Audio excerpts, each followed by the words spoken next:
Hereditary, 2018. Hereditary starts off looking like your standard sad family drama. You know, a mom, a dad, two kids, and way too much emotional baggage. Annie Graham is just trying to deal with the death of her super secretive, kind of creepy mom. But surprise, Grandma wasn't just weird, she was the leader of a demon-worshipping cult.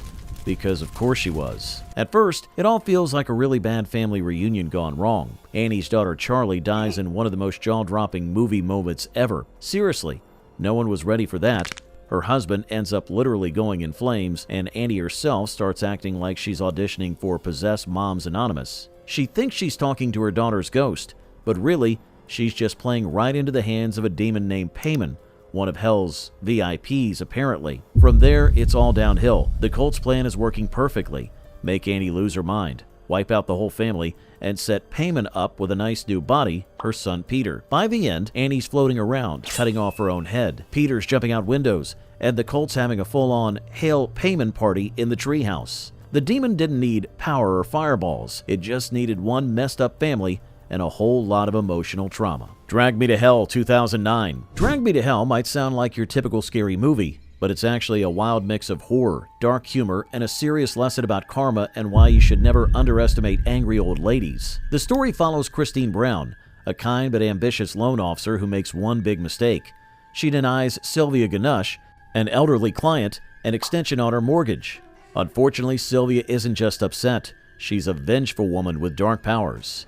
Instead of filing a complaint, Sylvia curses Christine with a button. Yes, a simple little button that carries the demon Lamia. The twist here is that Sylvia dies soon after placing the curse, leaving Christine to deal with the aftermath. The demon doesn't waste any time. It torments Christine for 3 days, twisting her mind, wrecking her peace, and making her question her sanity before claiming her soul. Desperate to survive, Christine tries everything: psychics, sacrifices, seances, but the demon always stays one step ahead. Thinking she's found a loophole, she seals the curse button in an envelope and drives to Sylvia's grave, forcing it into the corpse's mouth. Believing she's finally free, she relaxes until the next morning at the train station. As her boyfriend is about to propose, he hands her the envelope, revealing that she mixed them up. In that instant, the ground splits open, and the demon drags her straight to hell. Evil wins again, proving it doesn't need strength, just a little guilt and one curse button. Oculus, 2013. Oculus is one of those horror movies that sneaks up on you. It's not about jump scares or monsters hiding under the bed. It's about how guilt, grief, and trauma can destroy a person, especially when an evil mirror gets involved. The story follows siblings Kaylee and Tim Russell, who return to their old house years after their parents' mysterious deaths. To everyone else, their tragedy looked like a family breakdown. But Kaylee knows the truth. The antique mirror in their childhood home is more than a piece of furniture. It's a manipulative, malevolent force that feeds on pain. Kaylee becomes obsessed with proving the mirror's evil.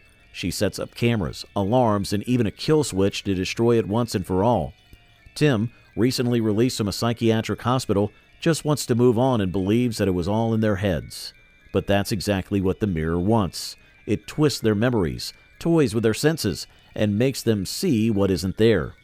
It feeds on their trust and their grief, making them doubt not just each other, but reality itself. By the end, the mirror wins in the cruelest way.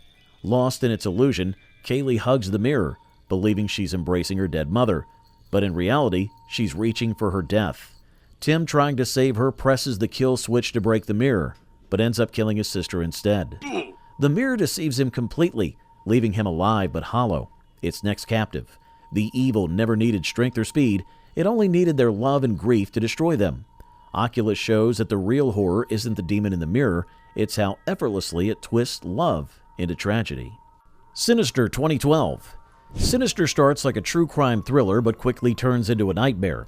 It tells the story of Bughule, a demon who feeds on the souls of children and uses deception instead of force. He doesn't need to appear often or cause chaos himself, he lets human curiosity and ambition do the work. When true crime writer Ellison Oswalt moves his family into a house where a murder took place, he finds a box of old home movies in the attic. Each film begins innocently but ends with a horrifying family murder. What Ellison doesn't realize is that these tapes are Bughule's bait. Every time someone watches them, the demon slips closer to reality, waiting for the right child to possess. Bughule's goal is simple but cruel: to claim the soul of a child, use them to kill their family, and add the footage to his growing collection. He manipulates Ellison's obsession with fame and truth, knowing that his curiosity will spread the curse further. When Ellison burns the tapes and moves away, he unknowingly triggers the final step of the ritual. His daughter Ashley, now possessed, murders the family and records it as Bughule's next masterpiece. By the end, Bughule doesn't find her chase. He wins by tricking people into destroying themselves. The demon's greatest power lies in patience, illusion, and the weakness of human pride. The Blair Witch Project, 1999. The Blair Witch Project is what happens when 3 film students take a school project way too seriously. Heather, Josh, and Mike head into the woods of Burkittsville to make a documentary about the Blair Witch, convinced they're chasing folklore. Instead, they walk straight into the legend itself. The witch never jumps out or attacks anyone. She's more of a silent manipulator, turning the forest into a maze and the friends against each other. One minute they're confident explorers. The next, they're arguing over a map that apparently leads nowhere. They keep hearing strange noises, finding creepy stick figures hanging from trees, and realizing that the woods seem to shift every time they blink. When Josh disappears, his distant screams lure Heather and Mike deeper into the forest, right where the witch wants them. They find an old house that shouldn't even exist, covered in handprints and strange symbols. Inside, Mike ends up standing motionless in the corner while Heather screams and the camera falls silent. The Blair Witch never has to lift a finger. She uses fear, confusion, and a bit of psychological sabotage to make people destroy themselves. She doesn't hunt her victims. She just lets them get lost and panic until the woods finish the job. The Autopsy of Jane Doe, 2016. The Autopsy of Jane Doe is a horror movie that proves you don't need a jump scare monster to be terrifying. All you need is one very angry corpse with unfinished business. The story follows Tommy and Austin, a father-son coroner duo, who are tasked with figuring out how an unidentified woman, Jane Doe, died. At first, it's just another night at the morgue, but as they cut deeper, they realize this woman's body is hiding something far darker than a simple cause of death. Nothing about Jane Doe makes sense. Her skin is flawless, but her insides tell a different story. Burned lungs, broken bones, a missing tongue, and a ritual cloth stuffed inside her body with symbols condemning witches. Piece by piece, Tommy and Austin discover that Jane wasn't a witch at all. She was tortured by Puritans during the Salem witch trials, and their brutality literally turned her into one. The more they dig, the more her power wakes up. Lights flicker, corpses move, and the morgue becomes her hunting ground. Jane doesn't move, speak, or even open her eyes. Because she doesn't have to. Her spirit manipulates everything around her, turning their tools, guilt, and fear against them. She punishes anyone who tries to cut her open again, forcing Tommy to sacrifice himself in vain. By the end, she's completely healed, ready for the next unsuspecting coroner to start the cycle over. Martyrs in 2008. Martyrs is one of those movies that starts like a revenge story and ends like a cosmic prank played by a demon with a dark sense of humor. It follows Lucy, who escapes years of brutal torture and returns for revenge, dragging her best friend Anna into the mess. They think they're hunting down human monsters, but it turns out the real evil is something much older and much smarter. The secret cult behind it all believes they can peek into the afterlife by torturing people to the edge of death. Basically, they're trying to call Heaven's customer service line using extreme pain as the dial tone. Their chosen victims are turned into martyrs, supposedly able to see beyond the veil. But the demon, or whatever dark force they're actually contacting, cleverly uses this obsession to destroy them. Every answer they think they're about to get just pushes them further into the madness. In the end, Anna reaches that higher state, whispers the truth to the cult leader, and the woman immediately shoots herself. The demon wins without lifting a finger. It doesn't need fire or brimstone, just human curiosity and ego. Turns out the real torture was wanting to know too much. Train to Busan, 2016. Train to Busan is a movie where the villain doesn't wear a cape or have fangs. It's a sneaky zombie virus that plays everyone like a fiddle.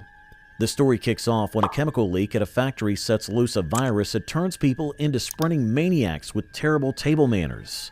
One infected woman hops on a train to Busan, and that's when things officially go off the rails. Literally. The virus is clever. It doesn't roar or make threats. It just spreads quietly, one bite at a time, turning passengers into walking disasters. But the real trick is how it brings out the worst in people. Some try to help, but others, like Young Suk, the world's most selfish businessman, decide teamwork is overrated and locks everyone else out to save themselves. The zombies eat people, He ruins morale. Together they make a perfect team of chaos. By the end, Seok-woo, our stressed-out dad-turned-hero, gets bitten while protecting his daughter. He tearfully throws himself off the train before turning, proving he's finally learned how to care for someone other than himself. The virus wins in the sneakiest way and turns survival into one big moral meltdown.